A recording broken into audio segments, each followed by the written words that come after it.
2008년 대한민국, 한때 야구 영웅으로 불리던 인물이 끔찍한 사건의 주인공이 되었다. 전설적인 해태 타이거즈의 4번 타자였던 이호성. 그는 은퇴 후 성공적인 사업가로 자리매김했으나 이후 추락하며 예기치 못한 비극의 주인공이 된다. 2008년 2월 그는 내연녀 김연숙과 그녀의 3딸을 살해하고 스스로 목숨을 끊었다. 사건 자체도 충격적이었지만 무엇보다 그가 왜 이토록 잔인한 선택을 했는지에 대한 의문이 여전히 풀리지 않고 있다. 화려한 성공, 그리고 갑작스러운 몰락. 이호성은 2001년 야구 선수 생활을 마무리하며 은퇴했다. 그러나 그의 인생은 여기서 끝이 아니었다. 그는 호성 웨딩홀이라는 자신의 이름을 건 웨딩홀 사업을 시작하며 성공적인 제2의 인생을 열었다. 결혼식을 올리기 위한 사람들로 웨딩홀은 붐볐고, 그 시절 이호성은 1년에 10억 원에 달하는 수익을 올리며 사업가로서 명성을 쌓았다. 많은 KIA 타이거즈 선수들이 이곳에서 결혼식을 올리며 그의 성공은 더욱 탄탄해 보였다. 하지만 이호성은 여기서 멈추지 않았다. 더 많은 성공을 꿈꾸던 그는 2005년 실내 스크린 경마장 사업에 뛰어들었다. 이 사업은 그의 삶을 완전히 바꿔놓는 첫 단추가 된다. 그는 110억 원 이상의 부도를 맞게 되었고, 그로 인해 모든 사업을 정리해야 했다. 웨딩홀도 문을 닫았고, 이호성의 화려한 사업가 생활은 그야말로 한순간에 무너졌다. 이후 그는 전라남도 순천에 6층짜리 오피스텔 건물을 짓고 분양 사업에 나섰으나 시민단체의 반대에 부딪혀 경마장 장외 발매소 사업이 무산되었다. 그가 제출한 사업 허가는 돌연 취소되었고, 이로 인해 그는 또다시 큰 타격을 입었다. 사업 실패와 더불어 그의 개인적인 삶도 파탄에 이르렀다. 그의 가정은 깨졌고, 이호성은 큰 빚을 짊어진 채로 절망 속에서 살아가야 했다. 그가 이 시기에 선택한 것은 불안정한 이중생활이었다. 이호성은 내연녀 김연숙과의 관계를 유지하며 동시에 일산에 거주하던 차모 씨와도 만남을 지속했다. 김연숙은 은평구에서 참치집을 운영하던 여성이었고, 그녀와 이호성은 2년간 교제하며 서로를 결혼 상대로 생각할 정도로 가까운 사이였다. 하지만 김연숙의 남편은 우울증으로 자살한 상태였고, 김연숙은 그 상실을 이호성에게 의지하며 이겨내고자 했다. 이호성이 살인범으로 지목되었을 때 경찰은 김연숙 남편의 자살에 대한 의문도 함께 제기했다. 혹시 그 자살이 단순한 자살이 아니라 이호성이 개입된 타살일 수도 있다는 의심이었다.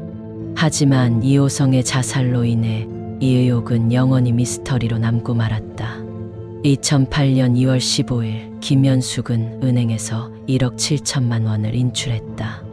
이 돈은 며칠 후에 내기로 한 전세금의 잔금이었다.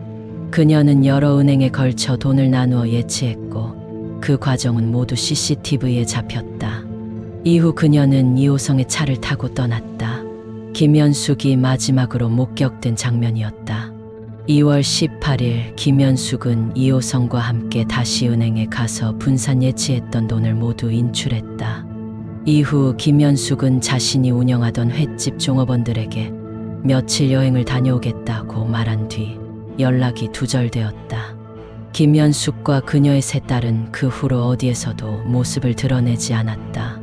2월 19일 새벽 이호성의 행적이 CCTV에 포착되었다. 그는 김연숙이 살던 서울 마포구 금호아파트에서 대형 검은색 가방을 카트에 실어 나르고 있었다. 그는 5차례에 걸쳐 이 아파트에서 무언가를 나르는 모습이 찍혔다. 이후로 이호성과 김연숙 가족은 자취를 감췄다. 피해자들의 발견과 시신 처리. 이호성은 김연숙과 그녀의 3딸을 마포구의 아파트에서 살해했다. 김연숙과 둘째, 셋째 딸은 질식사한 것으로 밝혀졌고, 첫째 딸은 둔기에 맞아 두개골이 골절되어 사망했다. 이호성은 범행 후 김연숙 가족의 시신을 화순군에 있는 자신의 아버지 묘 근처에 안매장했다. 2월 19일 이호성은 인부들을 고용해 화순군에서 구덩이를 파도록 지시했다. 그는 아버지 묘 근처에 비석을 세울 구덩이를 파야 한다고 설명했으나 실상은 그곳에 김연숙 가족의 시신을 묻기 위한 것이었다. 인부들은 그가 시키는 대로 구덩이를 파고 나서 현금을 받고 자리를 떠났다. 그 누구도 그 안에 끔찍한 진실이 묻혀 있는 줄은 몰랐다. 이호성은 범행 후 광주로 이동해 지인에게 5천만 원을 전달하고 자신의 형에게 그 돈을 입금해달라고 부탁했다. 이후 그는 김연숙의 휴대전화를 이용해 그녀가 운영하던 식당 주방장에게 주말에 식당을 잘 부탁한다는 메시지를 보냈다.